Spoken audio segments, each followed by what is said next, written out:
La presse de ce mardi 23 février 2021, lue et commentée par Georges Déthié-Diop. Hassan et Guy, les deux activistes encore mis aux arrêts. Tous les journaux ou presque informent qu'ils ont été cueillis par la division des investigations criminelles pour présumées menaces de troubles à l'ordre public. Selon l'Observateur, l'opération était une urgence, ce qui a nécessité la mise à contribution du groupement d'intervention rapide de la DIC. Guy Marius Sagna a été cueilli près de chez lui alors que Hassan Diouf a été interpellé à son domicile en début de soirée à Guédiawaye. À l'origine de leur arrestation, un plan de guérilla qui a fuité selon le journal Tribune. L'AS fait état d'un audio qui affole le pouvoir. Pour Vox Populi, l'audio qui a fuité de Clédor Sène a déclenché la chasse à l'homme. L'Observateur explique que l'alerte a été sonnée après la fuite d'un enregistrement audio qui révélait un plan de manifestation simultanée à Dakar ce mardi.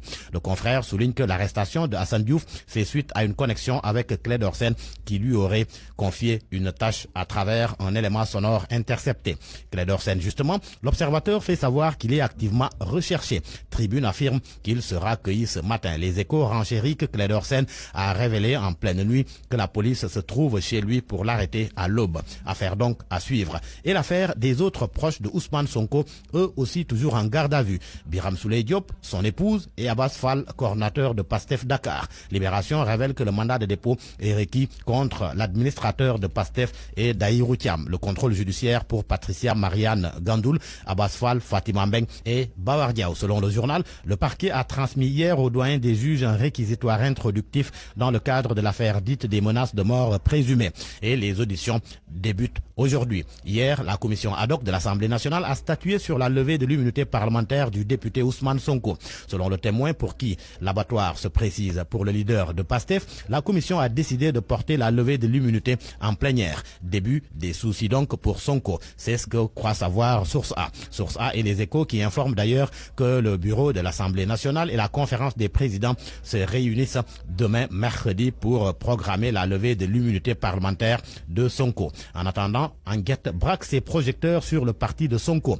Dans l'antre du PASTEF, Enquête met en lumière certains hommes du leader de PASTEF, Bassirou Diomaye Faye, le clone de Sonko, Biram Souleye Diop, le sage et légaliste administrateur, et Abbas Fall, l'intrus. Cette affaire, Ousmane Sonko, Adji Sarr, divise l'opposition, du moins si l'on en croit le journal Le Quotidien. Mon confrère indique que la plénière de la levée de l'immunité parlementaire se tiendra dans les prochains jours. La commission ad hoc en a décidé ainsi en l'absence de Sonko et de son défenseur Aïda Mbodja. Mais Le Quotidien relève que la présence du président du groupe de l'opposition, Serigne Cheikh Bara Dolly, fait débat puisque certains de ses collègues attendaient sa démission comme l'ont fait Guirassy, membre du groupe, et Cheikh Bamba Dièye. Séparation des pouvoirs, troisième mandat, pression des lobbies, situation politique, état de droit. Sud Quotidien, Tribune et l'AS publient ce matin une tribune de 102 universitaires. Une tribune qui, selon l'AS, met à nu les tares du système politique sénégalais. Ces enseignants relèvent les nombreux manquements de l'état de droit au Sénégal. Ainsi, Sud Quotidien fait état de cours magistrales des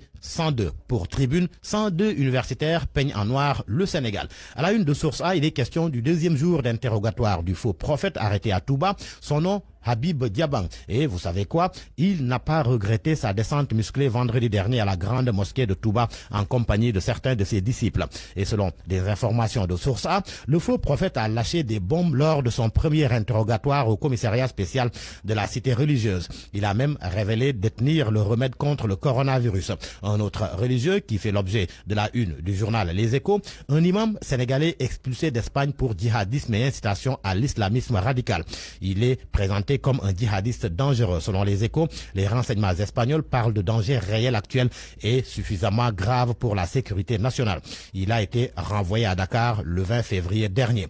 Le vaccin contre le coronavirus à présent, la campagne démarre ce mardi. Et pour une adhésion, les autorités ont engagé la lutte contre les préjugés sur les vaccins anti-Covid-19. Et à ce propos, Le Soleil souligne que les religieux montent au créneau. Le quotidien gouvernemental fait savoir que des religieux favorables à l'instauration d'un climat de confiance rappellent aux sceptiques que l'islam enseigne que tout malade doit se soigner.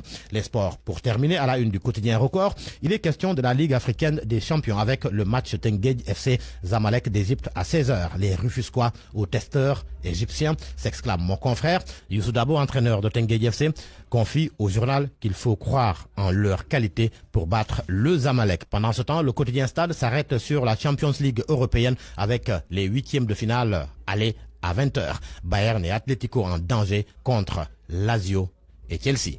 À vos kiosques et bonne lecture.